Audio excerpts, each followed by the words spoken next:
Everyone, welcome to GJ style cooking. तो guys कैसे हैं आप सब? आई होप कि आप सब खैरियत से हो, मज़े में हो।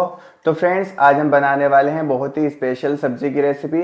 तो गाइस, आज हम बनाने वाले हैं सोयाबीन यानी न्यूट्री की सब्जी, जो बहुत ही हेल्दी होती है और इसको हम आज बहुत ही अलग तरीके से बनाएंगे, जिससे ये बहुत ही ज़्यादा जायकेदार बनकर तैयार होती है। तो चलिए देखते हैं कि इस सब्जी को कैसे बनाया जाता है। तो चलिए वीडियो शुरू करते हैं। तो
फ्रेंड्स आप देख सकते हैं कि सोयाबीन की सब्जी बनकर तैयार है और ये बहुत ही डिलीशियस और मसालेदार बनकर तैयार हुई है और आपने देख ही लिया है इसको हमने कितने सिंपल तरीके से बनाया है। तो आप भी इस रेसिपी को एक बार जरूर ट्राई करना, आपको बहुत ज़्यादा पसंद आने वाली है। तो फ्रेंड्स आपको ये वीडियो कैसी लगी कमेंट करके ज़रूर बताना और वीडियो अच्छी लगे तो वीडियो को लाइक करना, चैनल को सब्सक्राइब करना, साथ ही बेल आइकॉन को भी दबा देना ताकि आने वाली वीडियो